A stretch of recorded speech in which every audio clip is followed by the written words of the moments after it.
congresista de Fuerza Popular, Hernando Guerra García. ¿Cómo está, congresista? Buenas noches. Buenas noches, Mario. ¿Cómo está? Escucha a su colega Acuña decir, caramba, sí, a partir de ahora vamos a ser buenos y nos vamos a portar bien. Y diciendo que él también tiene parte de responsabilidad por no haber dicho que estaba ocurriendo lo que venía ocurriendo, por ejemplo, con la congresista Cay. ¿Qué piensa usted sobre eso? ¿Ustedes sabían que hacía 4 meses y pico que la congresista no...? No es que teníamos la cifra y el tema. Pero se habían dado cuenta de Pero nos habíamos dado cuenta y habíamos dicho, oye, no viene, y habíamos dicho que este tema se vea y que se observe. ¿Habían dicho dónde? Habíamos conversado en bancada. En bancada. En bancada y habíamos buscado la posibilidad, inclusive, de presentar algo en ética, pero queríamos terminar de tener esta información y salió el tema, digamos, en prensa. Pero sí lo sabíamos, inclusive revisamos el reglamento, ¿no? Para ver de dónde se podía ver este tema. Y lo que es cierto es que hay algunos vacíos, no solamente es en el reglamento para corregirlos, ¿no? Pero, digamos, el hecho de que no estuviese en el reglamento no impedía darse cuenta de que era un escándalo, que tenía 4 meses y pico fuera del país, ¿no? Sí, no teníamos, digamos, el cálculo de días. Decíamos, no viene, no va, lo hace todo desde afuera. Miremos un poco este tema, ¿no? Pero la mesa directiva debió haber, piensa usted... Yo creo que sí, yo creo que sí, y la mesa directiva en su conjunto, y nosotros tenemos ahí también a nuestra vicepresidenta, Marta Moyano, claro que sí. Debe de dar una explicación allí, tanto del presidente como en la mesa en su conjunto, porque son un equipo, ¿no es cierto? ¿Qué tiene que hacerse con ese vacío que existe y que permite cosas como la que hemos visto? Yo creo que hay que reformar el reglamento en varios temas. Hemos tenido hace 2 semanas el primer seminario que se ha hecho en el Perú de oficiales mayores. Los convocamos a los oficiales mayores en la comisión que presido, los hemos escuchado y hemos encontrado no solamente sino otra serie de vacíos. Lo que hay que hacer es una propuesta de modificación del reglamento que ya le hemos iniciado con este seminario, con recoger una serie de opiniones. A mí ya me quedará corto el tiempo como presidente de la Comisión de Constitución, pero voy a seguir sobre este tema para que en la siguiente legislatura podamos hacer esta reforma. Y a propósito de la congresista Digna Calle, se ha aprobado en la Comisión de Ética investigar la denuncia, también sobre el congresista Tello y la presunta mochada de sueldo en su caso. ¿Qué tiene usted que decir sobre esas investigaciones? Bueno, son prácticas que contribuyen a seguir con el desprestigio del Congreso, lamentablemente. Que no tiene fondo. Por ahora parece que se está en caída libre, ¿no? También creo que se hacen esfuerzos permanentes yo veo que todas las semanas, ¿no? Como que en las mesas de reacción dicen, ya, ¿y ahora qué le sacamos al Congreso? ¿No es cierto? Por ejemplo, se ha comentado un tema de construcciones de oficinas, de mejoras de oficinas, que me parece normal en cualquier administración. Pero volviendo... ¿Cree que hay una ojeriza de la prensa con el Congreso, hacia el Congreso?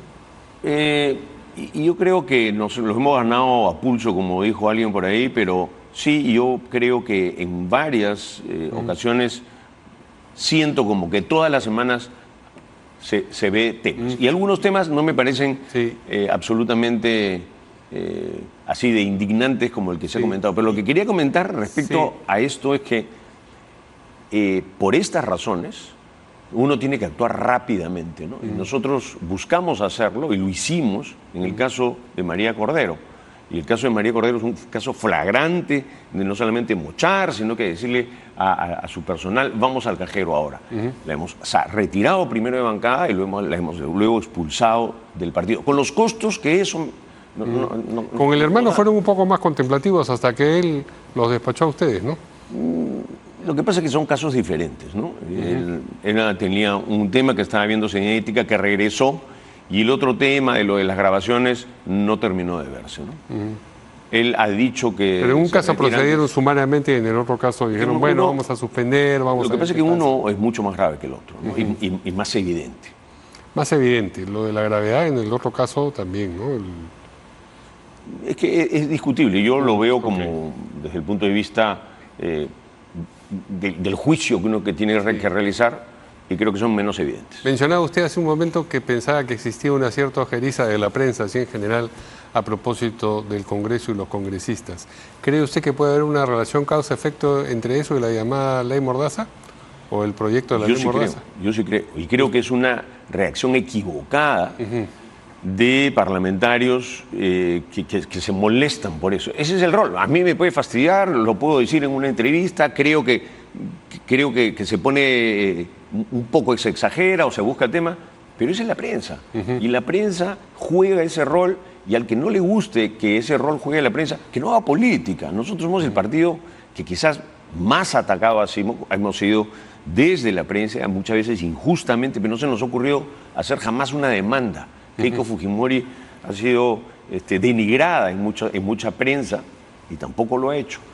Y por eso es nuestra posición totalmente en contra de esta ley. En el Congreso, iba a decir el anterior, pero el previo al anterior, cuando el señor Galarreta era presidente del Congreso, aprobaron, o por lo menos impulsaron la ley Mulder, que también tenía ese propósito. Dijo, vamos a quitarles la publicidad a la prensa mermelera. Palabras del señor Galarreta, secretario general de su partido. Yo no creo que sean necesariamente los mismos propósitos. Una cosa es ver qué se hace con los fondos públicos, no, pero dinero público. El solo tono en el que estaba expresando eso, después de una pregunta que le resultaba incómoda por las compras que había hecho el Congreso de frigobares y televisiones, pues la reacción, evidentemente fue una reacción. Son reacciones, ¿no? Claro, y los congresistas somos seres humanos y claro, pero como me decía que en Fuerza Popular nunca le estoy mencionando un caso en que Fuerza Popular... eso no terminó en una querella, ¿no? Ni en una demanda. No, pues llegó al Tribunal Constitucional y lo echaron abajo, ¿no? Estamos hablando de defensas de instituciones a defensa de personas. Bien, a propósito de la bancada de Fuerza Popular y de otras, en realidad, Ipsos ha hecho una encuesta y ha preguntado cuál es la imagen negativa o positiva que tienen de esa bancada. En el caso de Fuerza Popular, 74% desaprueba o dice que es negativa esta bancada. Sí. ¿Qué le parece a usted esa circunstancia? A mí me parece que un 25% que puede aprobar a nuestra bancada, que sería el otro lado, no es una mala. No, también ahí no sabe, no opina, pero en fin. Pero digamos que sea 20. Sí, ya es una... A mí me parece importante y yo me fijo en los logros de nuestra bancada. Y yo creo que nuestra bancada y la gente que ha buscado la opinión de nuestra bancada y ha visto nuestros votos, ve que somos una bancada que ha intentado ser coherente y que ha intentado inclusive ser objetiva en muchos casos. Yo lo he repetido siempre. El día que llegó Castillo, nos pusimos de pie. Y cuando él entró, el 28 de julio, porque era el presidente elegido. Y también aprobamos viajes suyos fuera y con esa misma firmeza también lo criticamos y lo sacamos del poder por el intento de golpe que hizo, ¿no? O sea, usted no ve los 3/4 del vaso de agua vacío, sino más bien el cuarto lleno, claro, por lo del 75 claro, y el 25. A mí me gusta ver siempre el vaso medio lleno. No, a veces no llega a medio, pues es a lo que voy. No importa. Sí. No importa.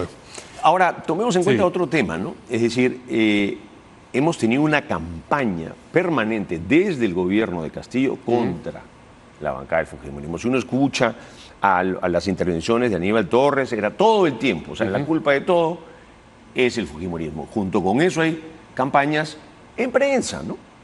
Que no es que la prensa decida hacerlos, sino que, por ejemplo, sale el tema ahora, el tema del juicio oral que se va a iniciar contra Fuerza Popular. Esos temas influyen en la opinión pública, ¿no? Que dicho sea de paso, todo esto que se quiere iniciar es, y lo hemos dicho nosotros en un pronunciamiento, es una persecución política. Lo que ha hecho el fiscal es una persecución política contra Fuerza Popular. Pero lo ha aprobado el Poder Judicial, que no es el fiscal. El Poder Judicial que le reenvió la plana al fiscal durante 18 veces, es decir, y nos estamos olvidando que el fiscal presentó esta acusación en plena campaña, a una semana de las elecciones, pidió 30 años de cárcel. ¿Y qué le dijo el juez? Se lo regreso. No una, 18 veces. Creo, yo no recuerdo algún tema de una investigación fiscal de ese nivel en que se lo haya devuelto el mismo juez y ahora inicia esta fase del juicio oral manteniendo restricciones contra Keiko Fujimori que le impiden construir su partido, que le impiden viajar afuera, a dar la posición o a defender Pero las posiciones de los la tesis de la persecución política comprende también al Poder Judicial, es lo que le estaba preguntando yo, porque, ok, usted dice, la Fiscalía hizo mal su trabajo, se lo devolvieron tantas veces y ahora ha presentado estos pedidos de restricciones para Keiko Fujimori y otras personas que van a ponerle cortapisas a su actividad política. Pero decía yo, esto que pide la Fiscalía es aprobado por el Poder Judicial entonces. ¿Su hipótesis de persecución política comprende también al Poder Judicial? Yo pienso que algo de eso hay, y voy a señalar un tema. A ver. Cuando Keiko Fujimori, cuando el TC ordena su libertad, es el Poder Judicial, no es el Ministerio Público, que la vuelve a meter en prisión, ¿no? En una prisión preventiva que el juez sabía que el Tribunal Constitucional, ¿en qué país del mundo un Tribunal Constitucional dice algo y el juez dice, ah, no, igual vuelva usted a la cárcel? Más de 400 días en la cárcel, 6 años de investigación, no hay nada, Mario, no hay nada, es puro blef y es persecución política, y hay que decirlo acá y hay que decirlo fuera del país también. ¿Qué piensa, ya que estamos en ese tema, de la circunstancia de que uno de los fiscales más importantes precisamente en este caso se haya presentado para convertirse en juez o para llenar las plazas? ¿Y ha desaprobado? Y ha desaprobado la primera prueba. Ha desaprobado la primera prueba. La primera filtración se ha quedado. Pero ya había sido desaprobado de alguna manera cuando el juez le devuelve. Debe ser el fiscal al que más le ha devuelto. O sea, ya hay un momento en que el juez ha debido decir, ¿sabes qué? No le devuelvo a la vez número 10, debe decirle, su caso se va, se archiva. 18 veces. Entonces el juez que le está diciendo, ¿sabes qué? Ven, te equivocaste acá, vamos a corregir esto juntos. Por eso es que yo... Comprende al Poder Judicial sí. Ahora, volviendo, perdón, a la encuesta de Ipsos, la encuesta de Ipsos trae también un dato importante a propósito de la elección de José Gutiérrez como defensor del pueblo, que contó con los votos de Fuerza Popular. 62% piensan que esto ha sido producto de un acuerdo con otras bancadas, singularmente con el serronismo. ¿Qué dice usted? Bueno, ha tenido los votos de Fuerza Popular. No, eso es, digamos... Y es evidente. Taxativo, no, pues sí. Esto no es un acuerdo. A ver, lo que pasa es que un sector de la prensa... Pero la gente tiene la impresión de que es un... Porque un sector de la prensa ha puesto titulares, ya ha comentado el tema, no solamente en prensa escrita, en televisión. ¿No? A mí se me dijo que se me encontró en un chifa, lo puso un diario, de una foto que ese mismo diario había sacado en diciembre, cuando el señor Gutiérrez ni siquiera hablaba de eso. Puede haber información falsa en los diarios y en la prensa, pero para que 62% de la población tenga, no creo que 62% piense que usted estuvo en ese chifa en el momento que dijeron. En cambio, 62% sí cree que esto fue producto de un acuerdo, un arreglo entre el serronismo y el fujimorismo y otras fuerzas. Acuerdo es una palabra, arreglo es una palabra con más connotación, ¿no es cierto? Negativa, sí. A ver, acuerdo, ¿Hubo acuerdo? No, hubo coincidencia de votos en una posición. ¿Nunca hubo conversación sobre cómo vamos a votar nosotros, cómo van a votar ustedes? No, tanto que nosotros hemos votado. Primero estábamos dispuestos a votar por el señor Cartolini. Sí. Yo no voté por él. Después por el señor Rioja. Yo voté por el señor Rioja también. Y por último por el señor José Gutiérrez. ¿Por Cartolini por qué no? Porque se retiró. Ah, porque se renunció. Perdón, no, yo no voté por él. Claro. Y nuestra candidata, la doctora Delia, Delia Rebolledo, no pudo ser candidata y no fue elegida por los otros congresistas. Pero lo que te quiero decir, Mario, es, nadie habló de arreglo cuando coincidimos en el TC y le hemos dado al país un TC. Claro, pero digamos, nadie habló de arreglo con el Banco Central de Reserva. De este defensor del pueblo son las que hacen pensar en que, digamos, se opta por algo inconveniente porque hay alguna conveniencia en otro lado. Ese es el razonamiento. Bueno, no era nuestro candidato, no era el ideal, pero sí, definitivamente es mejor tener un defensor del pueblo elegido que alguien interino. Se ha conocido después de las llamadas telefónicas entre José Gutiérrez y varios de los implicados en el caso del gabinete en la sombra, Viverto Castillo singularmente. Si usted hubiese sabido de esas llamadas antes de votar, ¿habría votado igual? Yo creo que él siempre ha tenido un rol político cuando él ha estado en el Congreso. Y ese rol lo conocíamos. Nosotros conocíamos que él era un asesor político. Un asesor político tiene que llamar, tiene que conversar. En algún momento habrá querido acercar o no a su bancada, que finalmente termina distanciándose. Con el gabinete en la sombra, porque yo entiendo una función política que hable con alguien que esté en el gabinete propiamente dicho, pero el gabinete en la sombra es el poder en la sombra. Entonces, no digamos que todo es translúcido y transparente y que cómo no iba a hacer esas llamadas. Bueno, Le pregunto, ¿votaría usted de nuevo por ese candidato ahora que lo sabe? Y yo sí creo que sí. ¿Por qué? Porque era la tercera opción y la cuarta opción es una opción que no era para nosotros la correcta. Que se mantenga nuevamente la Defensoría, porque este es el estilo. Casi el 50% o 40% de los años que ha tenido la Defensoría ha tenido defensores interinos. Entonces yo veo acá que en otros programas sale un defensor interino que no eligió nadie a hablar, allí se ha hecho daño a nuestra institución. Habría que preguntarle a él, ¿con qué voto fue usted elegido? Esa es una función del Congreso de la República y no es que se quiera copar, ¿no? Tomar las instituciones como se dice, hay que cumplir con la Constitución. ¿Usted prefiere a Gutiérrez que a la señora Rebollar, no solamente porque uno es elegido y la otra no, sino también por la manera de ejercer el cargo? Yo creo que hay que darle la oportunidad a Josué Gutiérrez. Y de lo que he visto y de lo que he escuchado hasta ahora, no me parece que lo esté haciendo mal. Pero lo que yo le preguntaba es si, puestos en la balanza, Rebollar y Gutiérrez, no solamente por la circunstancia de que uno fue elegido y la otra llegó al puesto porque renunció quien había sido elegido porque se había cumplido su periodo, que Gutiérrez también, ¿cree usted que es preferible, Josué, que la Rebollar por características personales, quiero decir? Por características personales, a mí me parece importante e interesante en su perfil que haya sido congresista. Dos, que tenga una visión que no proviene de la visión de Lima clásica. Él es un hombre de provincias, de Huánuco en concreto.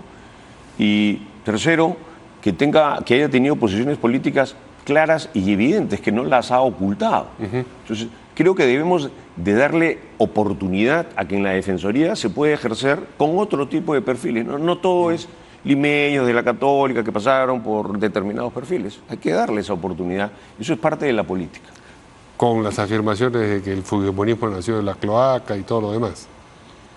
Así es la política. Así es a veces uno se enfrenta y no por ello vamos a dejar de votar. ¿Esa es la ello. ecuanimidad deseable en una persona que postula a la Defensoría del Pueblo o que cuenta con los votos de Fuerza Popular? Yo creo que son momentos diferentes, pero creo que además eso dice mucho también de Fuerza Popular, porque somos capaces de, sobre eso, sobre el momento duro, sobre el momento, no diría del insulto, pero el momento en que se acerca, ¿no?, a palabras de ese tipo, saber. En política uno también tiene que saber eso, tiene que saber. Pero me decía usted cuáles son las características positivas de José Gutiérrez. Hasta ahora no me ha hablado de la señora Rebollar, que yo tenía la impresión de que también tan interesados estaban en colocar a uno como en que dejase de ejercer la función. Yo no he encontrado cosas positivas a una defensora que, siendo interina, actúa como si fuese defensora elegida. Cuando uno no tiene esa legitimidad, uno administra tanto que se le ha tenido que enmendar la plana, ¿no es cierto? Se le ha tenido que decir, oiga, usted no puede comentar sobre estos asuntos porque es interina. A mí no me gustó personalmente sus posiciones cuando fue el momento de la salida, cuando lo hemos sacado a Castillo, ¿no? Y creo que eso ya demuestra que no tampoco tiene tanto equilibrio en sus opiniones. Pero la Defensoría del Pueblo dijo que eso había sido un golpe, ¿no? Sí, pero lo dijo en líneas no tan claras como hubiese sido, ¿no? ¿En qué radicó lo gris de su expresión? Si uno ve su comunicado, es un comunicado tibio. A mi juicio es un comunicado tibio. Uno tiene que decir, esto es un golpe de Estado, y cuando el Congreso retira de la presidencia, cuando vacamos a Castillo, debió decir, bien jugado. Y cuando han venido las comisiones de afuera, incluida la Comisión de Derechos Humanos, ha tenido que ser firme. Ya debió decir, acá se ha quebrado el orden institucional. Silencio. Silencio. Entonces, se había ganado a pulso, digamos, la circunstancia de que fuese... Desde mi opinión política... No, sí. es que con usted Sí, en la entrevista, claro. Sí, claro. Eso es lo que estamos Por supuesto. preguntando. Muy bien. ¿El calificativo caviar le parece a usted que le calza a la señora Rebollar? Yo trato de no usar No ese usarlo. calificativo. La verdad es que lo he usado alguna vez, pero trato de no usarlo. Yo no me gusta etiquetar. Y lo uso muy poco ese término. Porque, digamos, no traigo a colación la palabra por casualidad. Se ha usado mucho en la discusión diciendo que lo que hacía empatar los intereses de Fuerza Popular y de Perú Libre era el, comillas, anticaviarismo. O sea, si lo vamos a asumir como un enfrentamiento ante una posición, un estilo de hacer política, una forma de ver el país que ha estado presente y ha dominado prácticamente la Defensoría, sí, pueden haber coincidencias ahí, son coincidencias de miradas políticas. Muy bien, muchas gracias al congresista de Fuerza Popular, Hernando Guerra García, por la entrevista. Vamos a ir a una pausa.